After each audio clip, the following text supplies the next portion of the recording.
Bom dia, irmãos. Saúde e paz a todos. Pode se assentar, meus irmãos.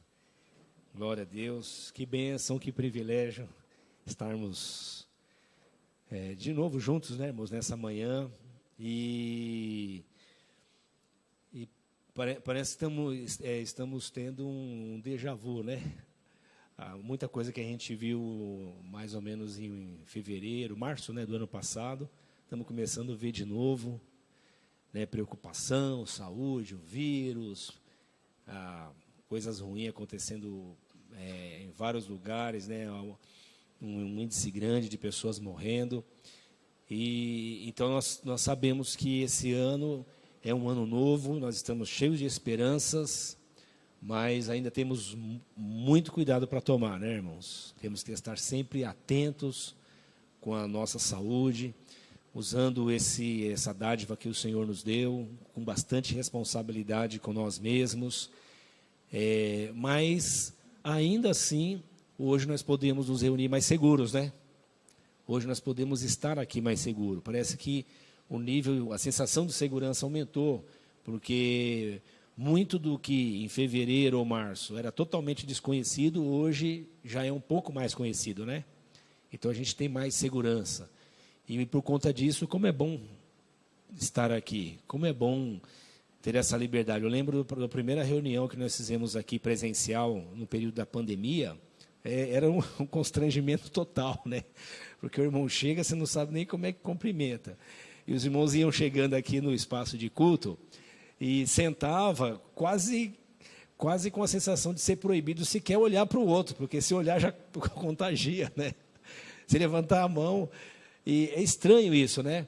Mas a gente foi se adaptando, fomos nos ajustando, recebendo informações,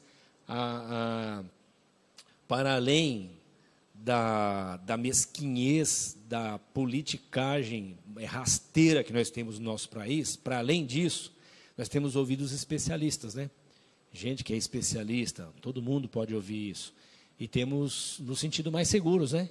Mais tranquilos. Então, seguimos com a nossa responsabilidade de cuidar da nossa saúde, mas com mais liberdade. Então, que bom podermos estar aqui juntos hoje, celebrando e adorando ao Senhor. Esse mês nós estamos falando sobre peregrinação. O nosso tema tem a ver com esse momento que nós estamos passando. A analogia que normalmente que é feita sobre o período de peregrinação do povo de Israel, que vai do livro do Êxodo até o livro do Deuteronômio, vai desde a libertação do Senhor, a libertação que o Senhor fez com o povo de Israel, lá no Êxodo, até o Deuteronômio, quando Moisés está nas planícies de Moabe, já de um lado do Jordão, pronto para atravessar o Jordão e entrar finalmente na terra que o Senhor havia prometido. E a analogia que normalmente nós fazemos é que esse período de libertação do Egito, a peregrinação do deserto e a entrada na terra, ele é análoga à nossa peregrinação aqui na terra. O Egito representando basicamente, e o faraó, né, a opressão que o diabo traz sobre a humanidade, toda a humanidade. Moisés como figura de Cristo, né, trazendo uma mensagem de esperança e de libertação. O Deus se manifestando com sinais e maravilhas, o Deus de providência, o Deus de cuidado, fazendo sinais e maravilhas, se revelando a um povo que tinha lá no inconsciente deles, lá dentro de uma tradição muito antiga, que havia um Deus, mas que esse povo passou 450 anos no Egito, já estava tão influenciado pela cultura do Egito, pelas religiões do Egito, pelos deuses do Egito. Então, esse povo também não tem uma referência clara de quem é Deus. Tanto que eles nem sabiam o nome de Deus. Deus teve que se apresentar para eles, né, através de Moisés. Nem Moisés sabia quem é o Senhor. Eu sou o Deus, cara. Mas eu nunca vi falar do Senhor. Eu sei, né, há alguma tradição na cabeça deles falando dos antepassados, e o Senhor tira eles do Egito, eles caminham pelo deserto, 40 anos, simbolizando esse período de tensão que eu e você, que aqueles que vão sendo chamados pelo Senhor, Israel começou a ser chamado de povo de Deus, então aqueles que vão sendo chamados pelo Senhor, portanto, são povo de Deus, agora estão na peregrinação, estão no deserto. E no deserto é esse ambiente de dependência total, de descontrole total, de imprevisibilidade total, né? Tudo acontece de maneira imprevisível. Os enfrentamentos são consigo mesmo, são com a terra, são com os inimigos que estão na terra, é com a violência do deserto, é com a aridez do deserto. Então é uma condição de dependência total de Deus. E também isso é análogo à nossa caminhada na vida, depois que nos encontramos com Cristo. E a caminhada deles é rumo à terra prometida, que para nós é essa referência da plenitude do reino de Deus, do céu, essa plenitude do reino de Deus em nós, enchendo céu e terra, como nós lemos no livro do Apocalipse. E finalmente, quando eles entram na terra, essa analogia, ela se conclui com a ideia de que nós chegamos no céu. E eu quero propor uma extensão desse conceito de peregrinação para nós essa manhã, indo além do momento que Moisés chega no Jordão, está lá na planície de Moabe, chega no Jordão e vai atravessar o Jordão para entrar na terra que Deus havia prometido e finalmente está entregando para ele, para o povo de Israel, porque Deus havia prometido. Eu quero propor uma extensão desse processo de peregrinação, e por isso eu estou propondo o tema hoje, Deus, a boa terra. Deus é uma boa terra. E eu quero orar com você, e nós vamos fazer a nossa leitura a partir do livro de Deuteronômio, no capítulo 6.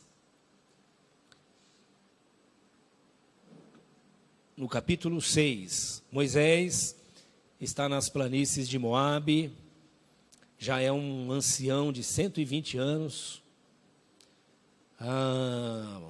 experimentado pela vida, experimentado pelas pessoas, experimentado por ele mesmo e a natureza dele.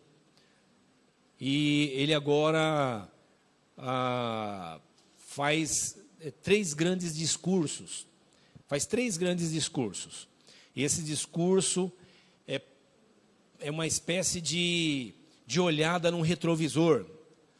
Sabe quando você está dirigindo e olha no retrovisor lá para ver o caminho que você fez, por onde você passou, né? Você olha para trás para ver a chuva que você passou, o buraco que você enfrentou, o desnível da rua.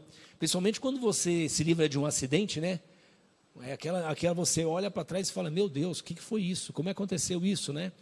E parece que Moisés, ali no Jordão, na margem do Jordão, ele está olhando para o retrovisor, olhando para trás e vendo o que aconteceu. 40 anos de peregrinação, 40 anos de caminhada no deserto. E nós vamos ler esse texto e perceber que ao chegar nesse momento, que ele está prestes a entrar na terra, e ele sabe que ele não vai entrar, a missão dele era levar o povo até as portas da terra. E ele não iria entrar. E não iria entrar, nós vamos aprender depois, os escritores, inclusive do Novo Testamento, nos orientando que ele não entrou porque ele teve um comportamento rebelde. Marcando, é como a peregrinação no deserto, uma saída do Egito, a peregrinação do deserto, é como como é que é o nome daquele instrumento que marca o som? É diapasão, né? Na música, né? Como? Hetrônomo. Metrônomo. Todo mundo entendeu, só eu que não, né? Ele vai marcando o tempo, né? Ele vai marcando o tempo para você não perder o compasso e para você não destoar. E me parece que o Senhor que falou com Israel também vai usando um instrumento desse aí e vai marcando o tempo na vida de Israel. Vai como que batendo um bumbo para que eles tenham um ritmo. E essa marcação, esse bumbo que está batendo para marcar o tempo deles, são sinais externos que o Senhor está dando para o povo de Israel, para que eles desenvolvam hábitos internos. E esses sinais externos são regras, são normas, são leis, e ele vai batendo. E todo mundo vai andando junto e desenvolvendo hábitos internos. Mas em um momento desses, o Moisés, como eu e você, fica nervoso, fica irritado. Você já ficou nervoso, irritado, perdeu o controle? Você já se irou? A Bíblia diz: irai-vos. Você fica irado? Tudo bem, isso aí é de ser humano, é assim. Você é gente, tem nervo? Quem tem nervo fica irado, é normal, né? Então, Senhor, me livra da ira. Ele vai ter que arrancar os seus nervos tudo. Não tem, você vai ficar nervoso. A gente fica nervoso. Mas o texto bíblico diz: não pequem. Não ponha sua carga de juízo sobre esse momento de ira. O Moisés ficou irado, foi lá e colocou a carga de juízo dele, e o marcador de tempo, esse bumbo do Senhor está marcando o tempo. E quando Moisés perdeu o tempo, o Senhor falou: pronto, veio a correção de Moisés. Moisés, você não vai entrar na terra. Moisés chega no Jordão, não entra na terra. O povo de Israel entra. O povo de Israel que está ali com Moisés agora na beira do Jordão, não é o mesmo que saiu lá do Egito. Dos que saíram do Egito, pouco mais de 3 milhões, alguns especialistas acham que chegam quase a 6 milhões, contando crianças, homens, mulheres, escravos também, pessoas de outras nacionalidades, mas com certeza eram mais de 3 milhões de pessoas caminhando no deserto. E nesses 40 anos eles foram morrendo no deserto, gente. Foi morrendo. E de toda aquela galera que saiu do Egito, agora na planície de Moabe, junto com Moisés, só está Moisés, Josué e Calebe. O pessoal das antigas, a velha guarda. A galera nova é toda a nova geração. E Moisés então está ali na beira do Rio Jordão, não vai entrar na terra. Quem vai entrar na terra é a galera nova, que foi nascendo no deserto e aprendendo algumas coisas no deserto e também desaprendendo porque absorveram conceitos de outros povos. E agora Moisés vai entrar na terra. E ele vai conversar um pouquinho com a gente sobre isso. E eu gostaria de pensar com vocês sobre essa questão. A peregrinação aconteceu no deserto, mas quando o povo entra na terra, é como se eles continuassem peregrinos, embora tivessem alcançado a terra que Deus havia dado para eles. Esse Deus que se revela ao povo de Israel, ele se revela como o Deus que elege e o Deus que faz aliança. O Deus que elege. Quem era Abraão? Ninguém. Abraão era ninguém, irmãos. Abraão não tem nada melhor do que eu e você. Nada. Abraão é um Zé Ninguém. Desculpem os irmãos que têm nome de José, né? É só a linguagem que a gente usa no Brasil, né? O Zé Ninguém, ele é nada. O Deus eterno, por decisão dele mesmo, nós não sabemos porquê, elege o Abrão. Fala: é você, Abrão, de você eu vou fazer uma grande nação. Talvez porque o Abrão fosse o pior de todos. Porque Abrão tinha uma esposa que não podia lhe dar filhos. Porque Abraão era velho já. Porque Abraão era frustrado. Porque Abraão tinha tudo para dar errado. Deus falou: então, talvez seja isso. Ele falou: esse cara, Abraão, vou fazer de você uma grande nação. Que nação seria essa? O povo de Israel. Então Deus elege Abraão, que constitui uma família, que nasce uma nação. Então o Deus que chama é o Deus que elege. Só que o Deus que elege faz uma aliança. Isso aqui, ó. Deus faz aliança com Abraão, com Isaac, filho dele, com Jacó, filho de Isaac. Faz aliança com eles, dizendo assim: eu vou fazer algo por vocês. Aliás, eu vou fazer de vocês alguém. É para o bem de vocês, mas é sobretudo para que o mundo saiba que eu sou Deus. O mundo não sabe que existe um Deus. E o mundo precisa saber que há um Deus. E o mundo vai ver Deus através de vocês. E Deus então elege Abraão e faz uma aliança. E nessa aliança, inúmeras vezes nós vamos ver o Senhor dizendo para aquele povo: vocês têm uma aliança comigo, eu tenho uma aliança com vocês. Só que essa aliança, só de um lado a fidelidade total, do lado de Deus, porque do lado do povo, a aliança está sempre sendo quebrada. E Deus também tem um propósito nisso. Vamos orar? Senhor, nós te louvamos por essa manhã. Te agradecemos por esse momento. Te agradecemos por essa oportunidade de refletirmos sobre a caminhada do teu povo, Senhor. O povo que o Senhor elegeu, o povo que o Senhor estabeleceu, levantou, sustentou e conduziu até a terra da promessa.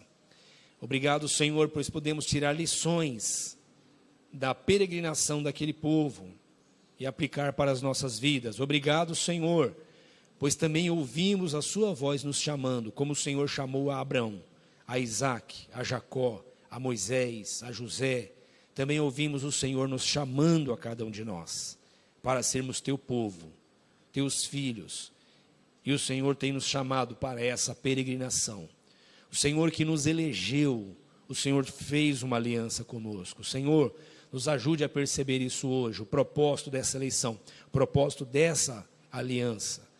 Nos encha com a sua palavra, encha a nossa mente, muda nosso coração, para que o teu nome seja glorificado entre os homens. Para a glória do teu nome nós pedimos isso. Visite os nossos irmãos que nos acompanham em casa, na rua, no trânsito, ou alguém que está no hospital. Visita, Senhor, com a sua palavra viva, trazendo transformação e cura, e milagre, e edificação. Visita-nos a nós que estamos aqui presencialmente, nesses dias difíceis que temos caminhado, que temos sido marcados por dor, por ansiedade, por tristezas, por expectativas, por frustrações, pela malignidade dos homens. Senhor, traga cura no meio dos teus filhos, porque a tua palavra é água viva para nós.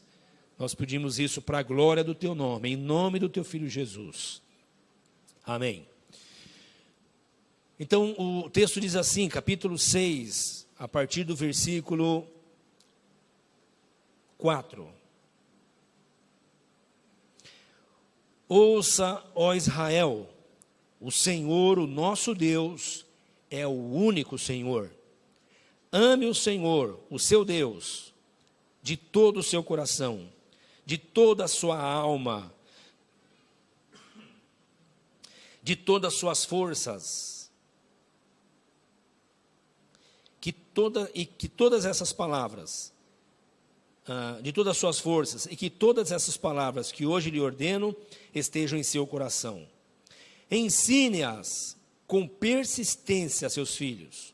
Converse com eles, converse sobre elas, quando estiver sentado em casa, quando estiver andando pelo caminho, quando se deitar e quando se levantar. Amarre-as como um sinal nos braços, prenda na testa, escreva-as nos batentes das portas, e na sua casa e em seus portões. Então, essa palavra que Moisés dá ao povo de Israel. Olha que interessante, irmãos. Essa fala de Moisés, ela é conhecida como o Shema, ou o Shema de Israel. Shema é ouve, ou ouça. Então, o povo hebreu, ainda hoje, pela manhã e à tarde, eles têm como uma das orações mais importantes esse Shema, esse cântico, declarando: ouça Israel, o Senhor nosso Deus, Yahvé, é o único Deus. Só existe Yahvé, não há outro Deus. Ora, por que Moisés está falando isso depois de 40 anos andando no deserto, 40 anos entregando leis e normas e orientações do culto, de celebração e do relacionamento com Deus? Por que Moisés está falando isso? Porque ele está olhando para o retrovisor. Porque ele sabe que aquele povo que caminhou 40 anos no deserto encerrou a peregrinação no sentido de sair do Egito e ir até a terra da promessa. A terra da promessa era chamada de terra que mana leite e mel, a linguagem leite e mel. Eu não sei que linguagem a gente poderia usar isso no Brasil hoje, mas é a terra boa, É a terra boa. Talvez no sul seria a terra do churrasco. Onde é Jerusalém? É a terra do churrasco. Lá todo mundo faz churrasco todo dia, de manhã, tarde, à noite, e todo mundo tem uma grande fornalha em casa. No Nordeste, eu não sei se seria a terra da mandioca, não, da água, talvez. Em São Paulo é o lugar onde você trabalha e não precisa ficar estressado, e não precisa ficar com medo de ser mandado embora, e não precisa pegar ônibus. É a terra que mana leite e mel, é o conceito da terra que dá tudo o que ela pode dar para que você seja feliz. A terra que mana leite e mel, a ideia de peregrinação é a ideia de que eu fui liberto, o Deus que me elegeu, é o Deus que me tirou das garras de um opressor, e agora está me conduzindo para a terra. Eu cheguei na terra com meus pés, mas quem me trouxe aqui? Foi o Deus que me elegeu lá atrás e que fez aliança comigo. Quantas vezes o povo de Israel mereceu morrer, e muitos morreram, mas o Senhor manteve a aliança dele com o povo de Israel. Ele poderia ter simplesmente aniquilado o povo, como ele sugeriu para Moisés, certamente provando o coração de Moisés e nos trazendo lições, porque Deus conhece todas as coisas. Deus não olha no tempo, irmãos, Deus não olha lá na frente para ver o tempo está nele. Em Deus está o tempo. Em Deus é o eterno agora. Eu e você temos um relógio e temos o conceito de passado, presente e futuro. Para Deus não há passado, nem presente, nem futuro. Se não há futuro, Ele não olha no tempo para ver o que vai acontecer e tomar providências agora para arrumar as coisas no meio do caminho. Quem faz isso sou eu e você, planejando, olhando as estações, verificando a história. O Deus que é o eterno presente, o eterno agora, como diz Agostinho, tudo acontece nele. Portanto, ele sabia que o povo ia ser duro, ia ser obstinado, ia ser rebelde. Ele sabia que Moisés ia se irar. E antes disso ele propõe para Moisés, vamos acabar com esse povo? Moisés fala, não, Deus, não faz isso não. Porque o que as nações vão falar do Senhor? Olha que interessante. Parece que Moisés entende que a revelação de Deus para eles é mais do que só salvar o povo, que seria extraordinário e suficiente. A revelação de Deus era para anunciar a todos os povos, de todas as terras, que existe um Deus, e não há outro Deus. Ah, mas há muitos deuses. Não, não há muitos deuses. Eu não sei que nome vocês dão para as entidades, para as divindades que estão aí, mas Deus só existe um. Só que aquele povo não conseguiu absorver isso andando 40 anos no deserto. O Senhor podia ter aniquilado eles, não aniquilou, manteve a aliança. E usou Moisés para continuar ensinando esse povo. E o Moisés está orando para o retrovisor agora, da vida, e olhando para aquela multidão que está ali, vai atravessar o rio, e parece que ele faz assim, isso aqui não vai dar certo. Esse pessoal vai fazer de novo o que a minha galera fez comigo no deserto. E ele diz assim, gente, eu sei que vocês estando comigo, vocês são rebeldes, quando eu morrer, o bicho vai pegar. Ele fala, né, eu estou traduzindo aqui a linguagem dele, né? Ele fala, quando eu morrer, aí que vocês vão desembestar de vez, vocês vão endoidar de vez, eu sei que vai ser assim. Aí ele fala assim, ouça Israel, bênção de Deus, aí quando tem alguém para nos chamar a atenção e dizer, presta atenção, meu irmão, presta atenção,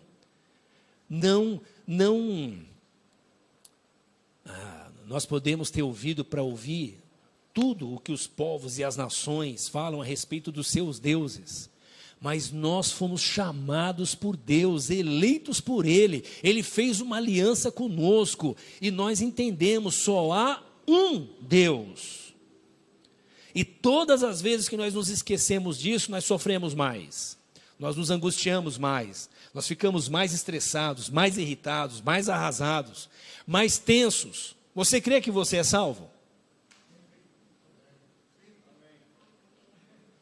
Vamos lá, o tempo está passando. Você crê que você é salvo? Ah, não, pastor, eu preciso me preparar para se salvar. Não, você precisa se preparar para andar na terra, porque para andar no céu, Jesus já te preparou, Ele morreu por você, pagou a sua dívida e você está salvo. Se depender de você, você não vai ser salvo nunca, porque daqui até lá você vai errar bastante ainda. Ou não? Vai. Mas como Deus não é pego no tempo, Ele não olha no tempo para ver, deixa eu ver se o Moisés vai errar ou não. o Moisés no último dia vai acertar, então eu vou chamar ele. Moisés no último dia vai conseguir, então eu vou chamar ele. O Moisés, no caso, seria eu, né? Não, o Deus do eterno agora não olha no futuro. Ele decide.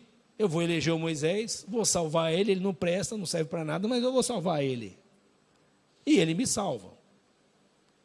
Mas no período da peregrinação, ele tem um propósito. E o propósito é que as nações saibam, primeiro eu, e depois as nações saibam através de mim, que só há um Deus.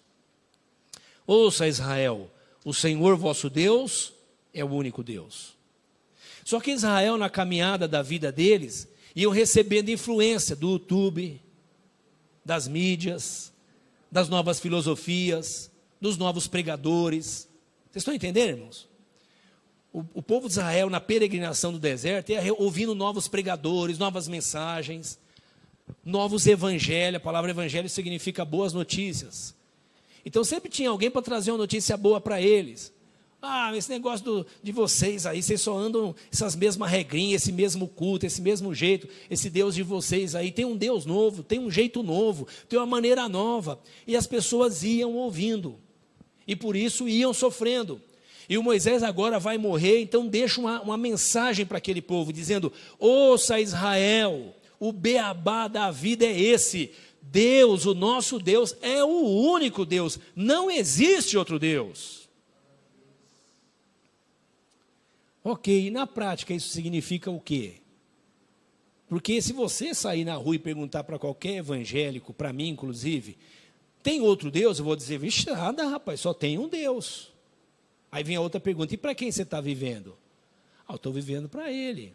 E como é que é esse lance de viver para Ele? Você vê Ele? Você viu Ele? Como você crê nele? Eu recebi a fé. E eu vejo os sinais que Ele faz. E como que você anda com Ele? Aí Moisés explica. Ele diz assim: vocês têm que amar Ele. Com toda a sua mente, com toda a sua emoção, com todo o coração, com toda a sua força. Ele está dizendo: ame a Deus integralmente. Esquece esse assunto de amar a Deus no culto, de amar a Deus na hora da reunião, de amar a Deus na hora do louvor. Ame a Deus quando você estiver no banheiro, sentado. Ame a Deus quando você estiver tomando banho. Ame a Deus quando você estiver lavando louça. Ame a Deus quando você estiver andando com seu filho, corrigindo ele. Quando você estiver caindo e levantando. Quando você estiver arando a terra e semeando. Quando você estiver comprando na feira, vendendo no mercado. Quando você estiver lidando com a vida, ame a Deus. E ame a Deus não é uma sugestão. Ame a Deus é um mandamento. Ele diz: ame a Deus. Porque se vocês não amar a Deus, outra coisa vai tomar conta da cabeça de vocês. E vocês vão entrar na terra, mas vão sofrer na terra. Ele diz assim, no capítulo 4, ele diz assim, capítulo 4,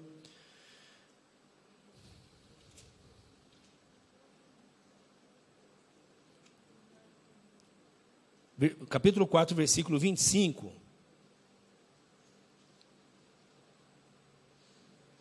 Aqui, versículo 22. 4:22, ele diz: eu morrerei nessa terra, não atravessarei o Jordão. Deuteronômio 4:22. Eu morrerei nessa terra, não atravessarei o Jordão, mas vocês atravessarão e tomarão posse daquela boa terra. Tenham o cuidado de não esquecer a aliança que o Senhor, o seu Deus, fez com vocês. Eles iam esquecer, irmãos? Eles iriam esquecer? Iriam. E nós podemos esquecer? Podemos. Nós somos faixa preta aí. O que é a ceia do Senhor? O Senhor Jesus ensinou para o apóstolo Paulo, né? Façam isso para não se esquecer, porque vocês são danados para esquecer. Nós, né? Ele diz assim: tenham o cuidado de não esquecer a aliança que o Senhor, o seu Deus, fez com vocês. Não façam para si ídolo algum, com a forma de qualquer coisa que o Senhor, o seu Deus, proibiu. Pois o Senhor, o seu Deus, é Deus zeloso e é fogo consumidor. Quando vocês tiverem filhos e netos e já estiverem há muito tempo na terra e se corromperem e fizerem ídolos de qualquer tipo, fazendo o que o Senhor, o seu Deus, reprova, provocando a sua ira, Invoco hoje o céu e a terra como testemunha contra vocês, de que vocês serão rapidamente eliminados da terra, da qual estão tomando posse ao atravessar o Jordão. Vocês não viverão muito ali, serão totalmente destruídos. Isso aconteceu, irmãos? Por que aconteceu? Bom, os irmãos sabem que Israel só voltou para Jerusalém em 1945, né? E se estabeleceu como nação novamente. Houve a dispersão, né? Eles foram dispersos por toda a terra e só começaram a voltar em 1945 é que se estabeleceu o Estado de Israel. E por que aconteceu isso, irmãos? Porque o povo se esqueceu da palavra do Senhor. Se esqueceu, ouça Israel, o Senhor vosso Deus é o único Deus. O Deus fez a promessa para Israel, chamou Israel, introduziu Israel na terra, mas ele trouxe um conceito. E o conceito que eu queria pensar com você a partir de agora, é que para mim e para você, a terra da promessa não é um lugar. A terra da promessa é uma pessoa. Eu vou para o céu, eu estou indo para o céu. O céu é o meu lugar. Então na terra eu vou sofrer, na terra vai ter tribulação, não tem jeito mesmo, eu nem estou ligando para a terra, eu nem estou ligando para o dia a dia aqui, eu estou pensando no céu, e é muito bom você pensar no céu, mas eu queria sugerir para você em pensar no céu não como um lugar. A terra da promessa não é um lugar, a terra da promessa é uma pessoa. Quando que será céu e terra? Quando que haverá novo céu e nova terra? Quando Deus que está lá em cima vier habitar aqui na terra. E aí essa terra vira céu. Porque céu é onde Deus está. Onde Deus está, aí é a terra da promessa. Onde Deus está, aí é o céu. E nesse sentido, o povo de Israel entrou na Palestina, na Cisjordânia, lá na Jerusalém, me fugiu o nome agora. Israel, né, entrou na terra da promessa, né? E entrou lá, irmãos, mas continuou cometendo os mesmos erros, esquecendo que só há um Deus. E Deus entregou aquela terra para eles, porque Ele é o Deus da aliança, Ele cumpre. Você acha mesmo que Deus é fiel a mim, a você, dependendo de mim e de você? Você acha mesmo que Deus é fiel a mim, a você, dependendo de mim e de você? Ele é fiel porque Ele não pode mudar. Ele prometeu, Ele vai cumprir.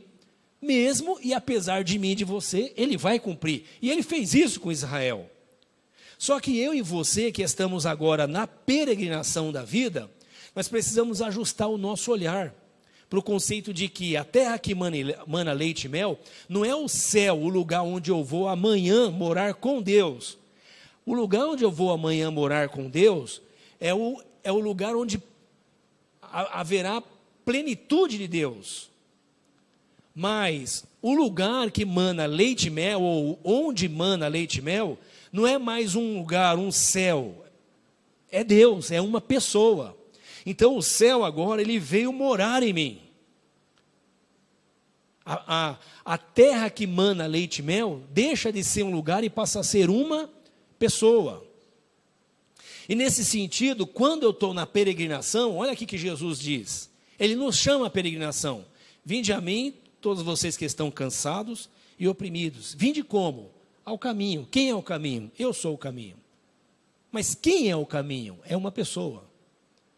Então a minha peregrinação acontece em uma pessoa. Eu estou indo para a plenitude de Deus, porque eu ainda estou preso nesse corpo que me atrapalha a fazer muitas coisas. Eu ainda tenho muita, eu ainda trago muita carga da influência do mundo sobre mim, da minha criação, das minhas deformidades de caráter, de natureza, de temperamento, mas eu estou no caminho.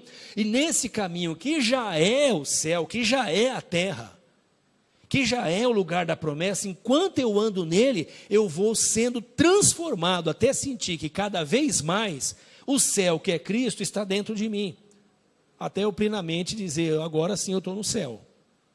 O apóstolo Paulo, na caminhada dele, vai entendendo isso de tal maneira, que alguém diz para ele assim, olha, agora você vai morrer. Ele diz assim, não tem problema, para mim eu morrer é lucro. porque aí eu entro de vez no céu que eu quero, que é o meu Jesus Cristo. E o viver é Cristo e o morrer é lucro. Se é para viver, é em Cristo. Se é para viver, é somente em Cristo. Alguém disse para Pedro e João, olha, vocês têm que parar de pregar. Se vocês não parar de falar esse nome, nós vamos prender vocês. Eles falam, então pode prender, porque nós não podemos deixar de falar o que os nossos olhos viram, o que os nossos ouvidos ouviram. Nós vamos continuar falando dele. Por quê? Porque agora ele está em nós. O Pedro que negou a Jesus, como o povo no deserto. O povo no deserto negou a Deus, irmãos, inúmeras vezes. Pedro também negou. Quando que Pedro vai deixando de negar a Cristo? Quando o céu entra nele. Quando ele recebe o poder do Espírito Santo. Quando Cristo agora não está mais ao lado dele, mas está dentro dele através do poder do Espírito Santo. Ele agora recebeu o céu dentro dele. E agora ele está pronto para morrer. Então, quando alguém diz para ele, olha, se você continuar pregando, você vai ser preso, ele então declara, estou pronto para morrer. Não só para ser preso, mas para morrer. Paulo também fala isso. O céu para mim e para você é uma pessoa. Às vezes e eu estou sugerindo essa leitura para os irmãos, para que a gente se ajuste na nossa caminhada. Às vezes eu e você temos a impressão que a bênção de Deus chegou. Eu estou no deserto quando estou desempregado. Nós não usamos essa linguagem? Usamos essa linguagem. Como é que está, irmão? Estou no deserto, desempregado, crise dentro de casa, brigando com a mulher, brigando com o marido, brigando com os filhos. Falta isso, falta aquilo, estou no deserto. Entrou no emprego, o que a gente diz? Ô, glória, agora é só benção. Só que Moisés disse que quando o povo ia entrar na terra e ia virar só benção, o que eles iam fazer? Eles iriam esquecer de Deus. Por quê? Porque nós somos assim, só benção. Orar para quê? Tem dinheiro na conta, orar para quê? Estou com saúde. Orar para quê? Está tudo em paz. Quando que a gente vai orar? Quando precisa. Quando precisa? Quando falta. Quando falta, a gente chama de deserto. Aí eu lembro aqui do texto, né, do salmista, que é um texto que quando eu leio, eu me vejo, e vejo a nós no texto, e até dou risada, porque o texto diz assim, que quando o Senhor castigava o povo, começava a matar, ele se levantava com fervor e começava a dizer, Deus meu, minha rocha, o Senhor é a minha rocha. Ô crente, ele sai do 0 para 100 por hora em um segundo, mais do que a Ferrari. Um dia ele é incrédulo, no outro ele está, oh Deus, minha rocha, o Senhor é a minha fortaleza. Por quê? Porque está sofrendo. Não é assim? Mas o que o Evangelho nos propõe? É que Cristo veio morar em mim. O céu chegou em mim. O reino de Deus chegou a vós. Arrependam-se e vivam de maneira diferente. Por quê? O céu está garantido. O assunto não é o céu. O assunto agora é o testemunho que vocês dão sobre Deus aqui na terra. E o testemunho que nós damos de Deus a respeito de Deus aqui na terra é: eu ando aqui na terra como se o céu estivesse em mim. E o céu está em mim, não é eu ter tudo de bom, é eu ter uma pessoa, é eu ter ao Senhor Jesus Cristo. De novo, o apóstolo Paulo está pronto para morrer, vai ser degolado, vai perder a cabeça. Mas ele está tranquilo, ele diz, eu estou pronto para ser oferecido como oferta para o Senhor. Ele não está assim, que decepção, servi a Deus tanto tempo e agora vou morrer degolado, isso porque preguei o Evangelho, que é igual Chaves, né? Quero saber mais disso não, igual o Kiko reclamando. Não, ele tá em paz, ele está pronto para ser entregue ao Senhor. Por quê? Porque ele já sabe que o céu entrou nele, ele recebeu a salvação, e agora ele tem um testemunho para dar para as pessoas. E qual o testemunho? Eu fui encontrado pelo único Deus, só há um Deus, e eu fui encontrado por esse Deus. Eu ouço a fala de Paulo, e me inspiro nele, e me alegro. Ele diz assim, eu estou certo, eu sei em quem tenho crido, e estou certo que ele é poderoso para guardar o meu depósito até aquele dia. Quem vai guardar ele? Eu não consigo guardar nada. Quem vai me guardar? Ele. Quem vai me garantir? Ele. Quem vai me sustentar? Ele. Até onde? Até aquele dia. Que dia? Quando finalmente eu estarei plenamente com ele. É o céu que entrou em mim. A terra boa, a terra da promessa, é Cristo em mim. Porque quando Cristo está em mim, eu e você estamos desempregados. E podemos ficar agitados, porque é natural que fiquemos. Mas é só a gente ir falar com Ele na oração. E a gente sente paz. A paz de Deus que excede todo entendimento. Como é que você está? Não sei, cara, eu sei que eu estou em paz. A pele agradece, os nervos agradecem, o rim, o fígado agradece, as emoções agradecem, a mente, a psique agradece. Você fala, puxa, eu estou mais tranquilo, já não preciso ir no psicólogo, já não preciso tomar o remédio. E eu não estou fazendo nenhuma crítica aqui, irmãos, a essas realidades nossas da vida, porque é da vida. Todos nós lá passamos por isso. Mas você vai se entregando, vai acalmando. Você vai sentindo que o Senhor está com você. Você sente que você não está só no deserto. Você está passando pela vida, mas você passa pela vida no céu, na terra boa. A terra boa é estar em Deus. A terra boa é estar com Cristo Jesus. Vem o problema de saúde. E então você lida com ele, buscando as ferramentas da ciência, buscando a oração. E se o Senhor não responder pela oração com milagre, se Ele não lhe der ferramentas da ciência, você diz, eu estou pronto para partir, porque agora eu vou me encontrar plenamente com o Senhor. Mas eu já estou no céu. Nós não estamos no caminho para alcançar o céu. O céu nos foi garantido em Cristo Jesus. Ele é que disse, reúnam-se e partem o pão, comam o pão e bebam do vinho, para vocês se lembrarem de onde vocês vieram. Eu elegi vocês, eu chamei vocês, eu fiz aliança com vocês, e façam isso até eu voltar, porque eu estou voltando para encontrar vocês, para finalmente estarmos na plenitude do reino de Deus. O mundo começa a conhecer Deus, que só há um Deus. Não é porque eu apenas sou curado. Porque há várias religiões dizendo que os seus deuses e as suas rezas e os seus mantras também curam. Sim ou não, irmãos?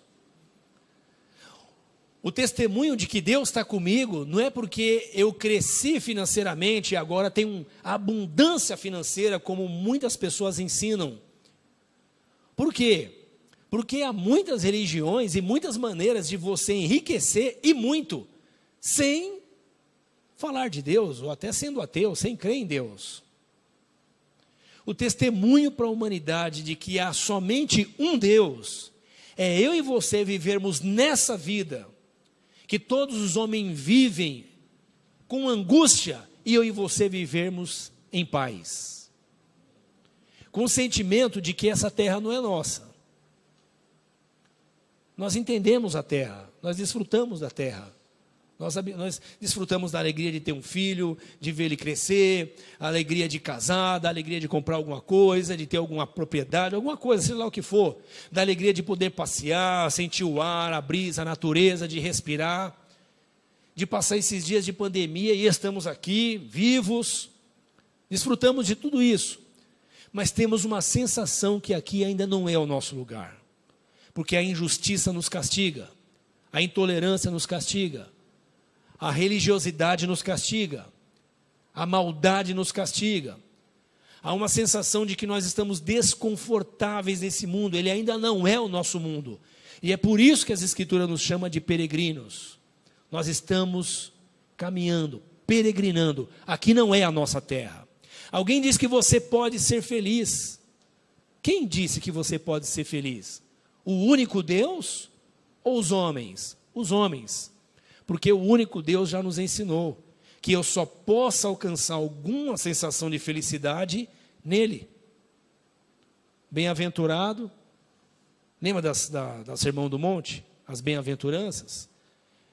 Só será feliz aqueles que lidarem com tudo isso e sentirem descansados em Cristo Jesus. Os que têm sede e fome de justiça, porque serão fartos, os perseguidos, os que choram, porque serão consolados, os perseguidos, porque receberão justiça de Deus. Ele vai fazendo o link, ele vai nos ensinando que a nossa caminhada de aflição na vida, ela é a mesma de todos os seres humanos, mas nós podemos passar diferente, porque somos peregrinos, mas já alcançamos quem nós precisávamos, que é Cristo Jesus. Alguém diz que você pode ser livre. Como você pode ser livre? Você faz o que você quer? Eu faço. Mas quando você faz uma coisa que você quer e é errado, você recebe a punição. Se você recebe uma punição, você não é livre. Alguém está impondo uma regra sobre você. Ser livre é você fazer o que você quer e ninguém te impõe nada. Então, quem pode ser livre? Ninguém. Mas a sociedade diz que você pode ser livre. E você vai atrás, e eu vou atrás da minha liberdade. Quando nós começamos a ter a sensação de liberdade? Quando nós nos encontramos com Cristo. Ele fala, vocês vão conhecer a verdade. E a verdade é que vocês são escravos. E quando vocês entenderem isso, eu vou libertar vocês. Só que eu vou libertar vocês para vocês agora serem escravo meu. Porque agora a Bíblia chama os discípulos de escravos de Jesus Cristo. Então nós éramos escravos do pecado e agora somos escravos do amor de Deus. Felicidade, liberdade, são conceitos que a sociedade inventou e que nós não encontramos na vida enquanto não nos encontramos com Cristo Jesus. Cristo Jesus é a terra que mana leite e mel. Você quer ser feliz? Vamos casar. É só casar que você seja feliz. Os irmãos que são casados, é isso mesmo, irmãos? Você quer ser feliz? É só arrumar o filho que você queria, ou a filha que você queria. É muito bom. É muito bom ser casado, é muito bom ter filhos. Mas essa é a felicidade? Você vai ser feliz quando você comprar a sua casa. E aí o irmão vai lá e consegue a casa, e tem que dar glória mesmo, tem que fazer uma festa, tem que celebrar. Mas ele descobre ainda não. Por quê? Porque a nossa felicidade está em uma pessoa. É quando você encontra alguém que não tem uma casa, não tem um filho, não está casado, não ganhou na loteria, está desempregado, e ainda ele pode dizer que ele está satisfeito em Cristo Jesus. Ele está saudável em Cristo Jesus, está seguro em Cristo Jesus. Moisés, ele diz assim, ouça Israel, há somente um Deus. Não busque o Deus da religião. Não busca o Deus que vendem por aí, que é o gênio da lâmpada, que quando você faz promessa, quando você faz pedidos, ele vai te respondendo. Não busque outro Deus como Mamon. Não ponha a sua confiança em Mamon. Não ponha a sua confiança em dinheiro. Não ponha a sua confiança no pior de todos, a maioria dos políticos, não todos, mas a maioria deles. Não ponha a sua confiança nisso. A nossa confiança está no Senhor. Ouça Israel, o Senhor vosso Deus é o único Deus. E esse Deus vai se revelando a nós. Eu preciso compartilhar esse Deus com os meus filhos, com a minha família, para que o meu filho nasça nessa vida, desfrute desse mundo, saiba que esse mundo é bom, que tem muita coisa legal, mas que a terra boa mesmo é só em Cristo Jesus. E eu compartilho isso com ele como? Moisés ensina. Compartilhe isso com seu filho, quando você estiver na mesa. Olha que interessante, irmãos. Em geral, a ideia que se tem é que eu vou converter o meu filho levando ele para o culto. Não é uma ideia geral que se tem? Olha, leva o seu filho para o culto que ele vai se converter. E agora que não pode se reunir? Os nossos filhos, a nossa família, está buscando Deus, e eles vão buscar Deus no jeito de eu e você andar. E o jeito de eu e você andar é compartilhando com ele, sentado na mesa na hora da refeição. Eu costumo dizer lá em casa isso, como testemunho mesmo. O momento nosso da refeição, irmãos, é um culto. É um culto. Estamos com saúde, temos provisão, estamos reunidos como família, é um culto a Deus. É quando eu estou andando com meu filho, ou passeando, fazendo esporte, ou fazendo alguma atividade. É um culto a Deus. Por quê? Porque eu posso estar com Ele, desfrutando disso. É quando a gente tem que estar no hospital, ou estar enfrentando uma crise, ou uma dificuldade, uma adversidade, e nós podemos nos sentir seguros, dizendo: o Senhor está conosco. Ele não vai dizer: meu pai é forte, minha mãe é forte. Ele vai dizer: o Deus da minha mãe é forte, o Deus do meu pai é forte. Davi dizia sobre o Deus da minha mãe. Davi não diz assim? O Deus do meu pai, o Deus da minha mãe. Só que Davi teve que conhecer esse Deus, porque conheceu o Deus dos seus pais.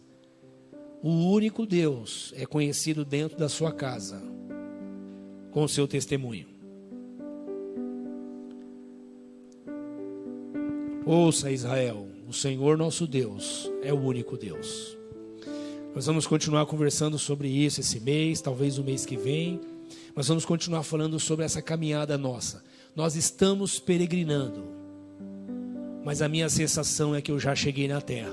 A terra boa é o Deus que me chamou, é o Deus que me alcançou, é o Deus que tem estado comigo em dias difíceis que ninguém pode estar comigo, só Ele pode estar comigo. Não é assim? Eu e você andamos em comunidade, eu e você somos irmãos, eu e você andamos juntos, mas há momentos que você é só você e Deus e mais ninguém, nem sua mulher, nem seu filho, nem seu esposo, ninguém. Por quê? Porque Ele está ensinando para mim e para você, só há um Deus, Ele é o nosso Deus, e nós precisamos compartilhar isso com a nossa sociedade. Eu quero orar com você, e nós vamos consagrar pão e vinho, para trazermos a lembrança, a obra que o Senhor fez por nós. O Senhor nos tirou da escravidão, da opressão do pecado e do diabo. Hoje eu e você, sim, somos livres. Para quê? Para dizer não para o pecado, para viver uma vida santa, para viver uma vida consagrada a Deus. Continuamos lidando com a nossa natureza e com o pecado e com a tentação, mas sabemos que podemos dizer não com liberdade. Há tantos pecados que nos cercam. Por quê? Porque Ele nos libertou. Podemos dizer não à corrupção. Podemos dizer não à desintegração. Podemos dizer não à mentira. Podemos dizer não ao engano, à maldade. Podemos dizer não, porque agora fomos libertos em Cristo Jesus. Eu quero orar com você. E vamos separar pão e vinho. Só simbolizando aqui o pão da ceia. Deixa eu deixar aqui para eu orar à vontade. O pão, símbolo do corpo de Cristo entregue por nós. O corpo de Cristo foi entregue por nós, para que eu e você experimentássemos essa plenitude de Deus em nós. A terra boa. A boa terra é Deus. Quando eu recebo Deus, nada mais me falta. Ele me dá provisão diariamente, seja ela emocional, física, mental. E eu preciso me exercitar nisso. Vamos orar consagrando pão e vinho. Senhor, nós te louvamos nesse momento, pelo privilégio que o Senhor tem nos dado de nos reunir com os nossos irmãos. E lembrar hoje que sim, Senhor, estamos na jornada na vida, estamos caminhando na vida. Mas já podemos experimentar, Senhor, não plenamente, mas já podemos experimentar intensamente a boa terra que o Senhor nos fez alcançar. Quando o Senhor nos chamou, quando o Senhor fez uma aliança conosco, quando o Senhor nos elegeu e como o Senhor tem nos sustentado. Nós te louvamos, Senhor, pois estamos numa boa terra, estamos seguros. E hoje, Senhor, nós oramos consagrando esse pão e vinho, que simbolizam o testemunho de que o Senhor veio morar entre nós, de que o Senhor veio nos resgatar, de que o Senhor veio nos salvar, e finalmente entrou em nossas vidas, nos colocando numa terra boa, que mana leite e mel. Vamos agora partir o pão, Senhor, que simboliza o corpo do Teu Filho entregue por nós na cruz. O corpo que foi entregue por conta dos nossos pecados. O corpo, Senhor, que foi usado para pagar a nossa dívida. Oramos, Senhor, pelo vinho que simboliza o sangue do teu Filho entregue por nós, para nos limpar da nossa dívida, da nossa iniquidade, para apagar as nossas transgressões. O sangue que foi derramado como moeda para nos comprar no mercado de escravos e nos tornar livres para servir ao Senhor. Obrigado, Senhor, pois estamos na vida, e na vida nós sentimos a aflição, sentimos a aridez do deserto, sentimos o calor do sol, sentimos a limitação das provisões no deserto, mas é nessa jornada que também sentimos o teu conforto, o teu consolo.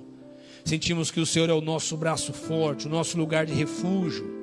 O Senhor é o pão que se multiplica, o Senhor é o peixe que se multiplica, o Senhor é a água que mata a nossa sede, o Senhor é o abrigo seguro que nos faz sentir paz, o Senhor é o lugar de oração para nós, onde derramamos os nossos medos, as nossas incertezas, as nossas angústias, e nos sentimos acolhidos e abraçados pelo Senhor. Nós te louvamos, ó Deus, porque o Senhor é a boa terra em nossa vida. O Senhor é a nossa Canaã, o Senhor é a nossa nova Jerusalém, o Senhor é a terra que mana leite e mel. Senhor, que esse reino se complete entre nós, que esse reino se manifeste entre nós, e continue se manifestando, alcançando outras pessoas, até que seja pleno, Senhor, até que finalmente nós possamos ouvir o seu anjo, o seu querubim, declarar: o reino desse mundo passou. O reino desse mundo agora é do Senhor e o seu Cristo. Nós te louvamos por esse momento, Senhor. Iremos participar, Senhor, do corpo e sangue do teu Filho Jesus, declarando que somos teus. Nós somos teus, Senhor. Nós somos teus. O Senhor nos chamou e nos fez teu povo, tua igreja, para a glória do teu nome. Amém. E graças a Deus.